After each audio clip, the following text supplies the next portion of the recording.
شمع آپ یہاں جلائیں گے، یہ وہ شمع ہیں جو علی رضا عابدی نے جہالت کے خلاف، تاریکی کے خلاف، کرپشن کے خلاف، بے ایمانی کے خلاف، جھوٹ کے خلاف، ظلم کے خلاف، تفرقے بازی کے خلاف اس نے اپنی زندگی میں جلائی تھیں. اور کوئی یہ نہ سمجھے کہ یہ شمع بجھ گئی ہیں، یہ شمع مشعلیں بن چکی ہیں، اور یہ مشعلیں ہم ہمیشہ زندہ رکھیں گے انشاءاللہ. ہمیشہ ہم زندہ رکھیں گے ان کو. اور یہ نہ کوئی سمجھے کہ علی رضا عابدی اگر سامنے سے چلا گیا ہے، کسی کو یہ نہیں پتا ہے جہاں میں اہل ایمان صورت خورشید جیتے ہیں، جہاں میں اہل ایمان صورت خورشید جیتے ہیں، ادھر ڈوبے ادھر نکلے، ادھر ڈوبے ادھر نکلے. علی رضا عابدی کی کوششوں نے ایک نیا رنگ اختیار کر لیا ہے. اب یہ کوشش، یہ جد و جہد یہ گلوبل ہو چکی ہے، اب یہ پوری دنیا میں پھیل چکی ہے.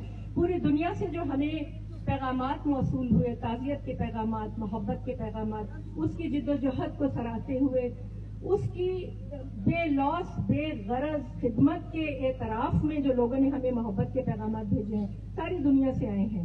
سعودی عرب سے، دبئی سے، لندن سے، امریکہ سے، آسٹریلیا سے. کون سا ملک ایسا جہاں لوگ تڑپ تڑپ کے نہیں روئے ہیں؟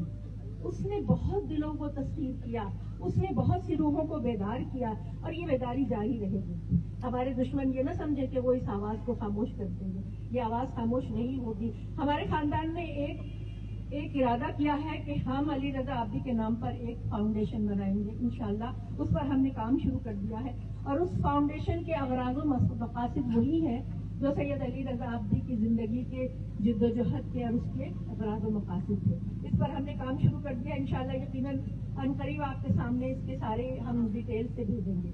اچھا، دوسری بات یہ ہے کہ میں ارباب اختیار سے یہ درخواست کرتی ہوں کہ ایک کمیشن بنایا جائے اور قاتلوں کو گرفتار کر کے کیفر کردار تک پہنچائیں.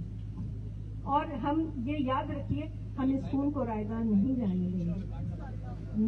میری زندگی جب تک ہے، میرا ہر سانس اس کی جدوجہد کے نام ہے. اور کوئی یہ نہ سمجھے کہ کوئی میری آواز کو خاموش کر سکتا ہے. دنیا بھر کا میڈیا، دنیا بھر کے سوشل میڈیا، سب جگہ جو ہے یہ آواز جائے گی. اور انشاءاللہ آپ تھوڑے ہی عرصے میں دیکھیں گے کہ علی رضا عابدی کا مشن جو ہے وہ کہاں سے کہاں تک پہنچتا ہے. بہت بہت شکریہ.